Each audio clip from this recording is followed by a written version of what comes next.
Assalamualaikum warahmatullahi wabarakatuh. A'udzu billahi minasyaitonir rajim. Bismillahirrahmanirrahim. Alhamdulillahilladzi hadana li hadza wa ma kunna linahtadiya laula an hadanallah. Wassalatu wassalamu ala rasulillah alladzi ursila ala hadil ummati kafah wa ala alihi wa ashabihi wa man tabi'ahu ila yaumil qiyamah. Amma ba'du. Alhamdulillah wa syukru ala ni'amillah kalawan izin Allah dina danget ieu tiasa dinraskeun kana anca nyeruskeun masalah tayamum.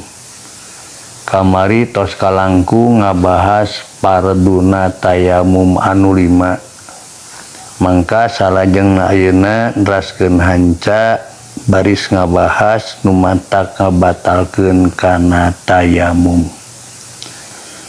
Bismillahirrahmanirrahim. Mubtilatut tayammumi salasatun.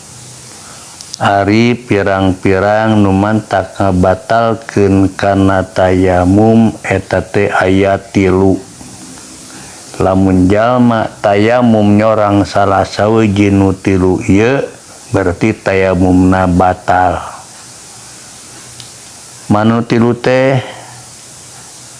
ahaduha ma abtala al wudu'a. Nomor hijina tinu 3 nu mantak ngabatalkeun tayamum teh ma abtala sesuatu nu mantak ngabatalkeun al wudu'a kana wudu. Lamun cek tukang nahu mah ma teh bisa ma isim mausul, bisa ma isim nakirah mausupah. Lamun mausul takdirna ae alladzi abtalal wudu'a, ari nu ngabatalkeun kana wudu eta teh mantak ngabatalkeun kana tayamum. Seperti mana diantarana batal wuduna jalma ku sabab ilang akal.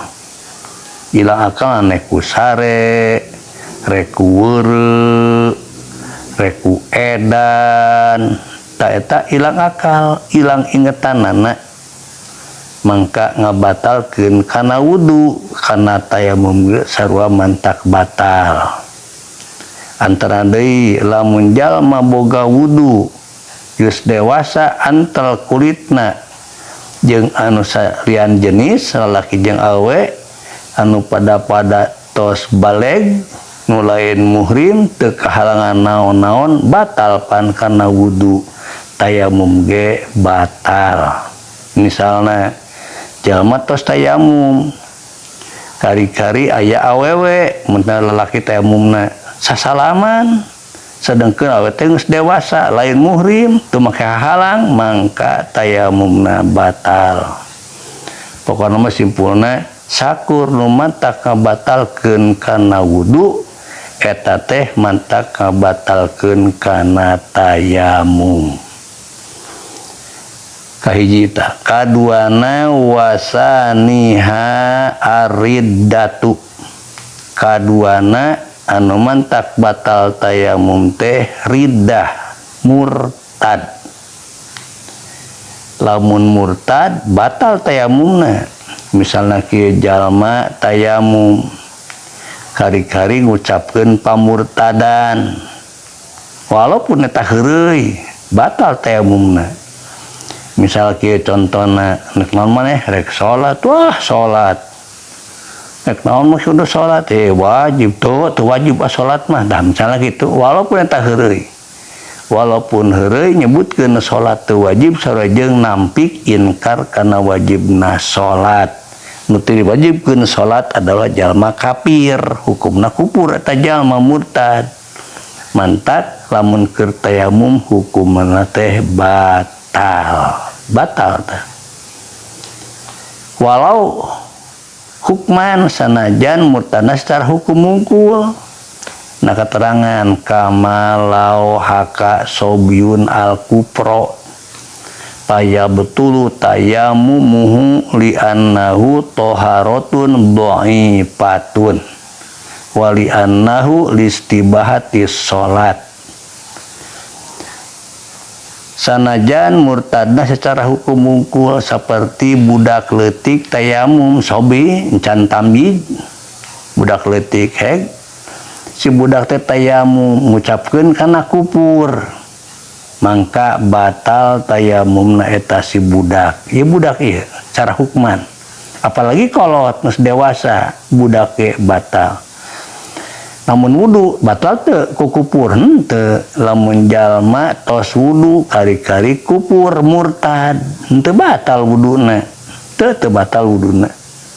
Gitu ngan lamun salat teu sah salatna, sab salat mah syaratna kudu Islam gitu.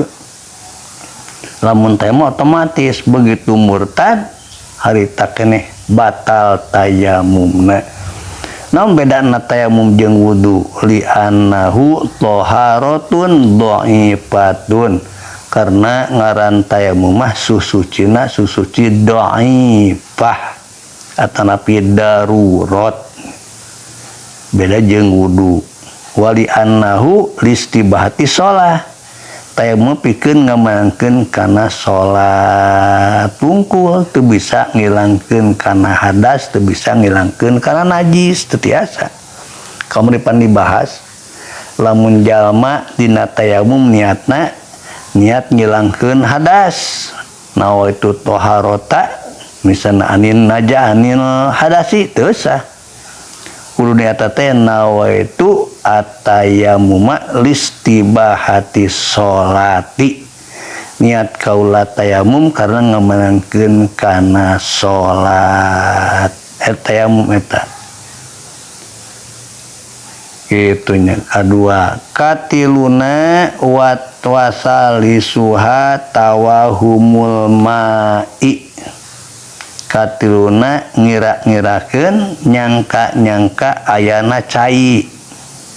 Misalnya jalma tayamum bareng geus beres tayamum teh buka sangkan sigana di belah kaler mah cai teh aya rasaan mah tah diperkirakeun ayana cai ceuk persangkaanana eta mah rek aya rek eueuh saina mah batal eta tayamumna. Artina kudu dibuktikan teh anu ka ditu kitu nya.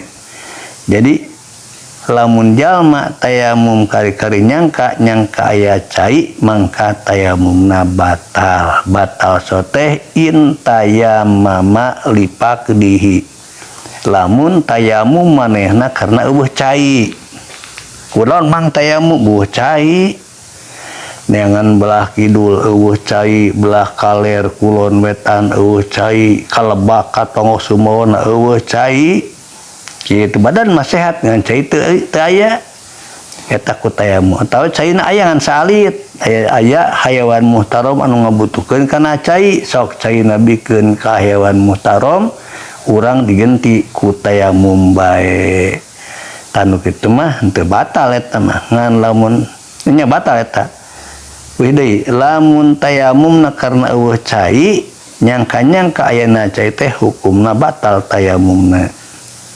Nah ayat tayamum jalma menang lain karena eueuh cai aya seperti jalma gering. Jalma gering rek salat wudu teu bisa teu kuat, ku dokter dilarang ulah cek dokter teu kena cai. Lamun anjeun kena cai maka bakal hilang kamanfaatan anggota anjeun, bakal kemper misalnya, bakal lumpuh, bakal maot misalnya. Tawayahna cai tong dipake sekalipun aya bari loba cukup diganti ku tayamum. Tah sakitu pentennya eta tilu rupa anu mantak kabatalkeun tayamum, kahiji sesuatu anu mantak kabatalkeun kana wudu, kadua ku sabab murtad, katilu ku sabab nyangka ayana cai. Lamun jalma tayamum karena eueuh cai. Tarupina cekap sakit heula insyaallah kin urang teraskeun hanca anu salajengna. Billahi taufiq wal hidayah. Wassalamualaikum warahmatullahi wabarakatuh.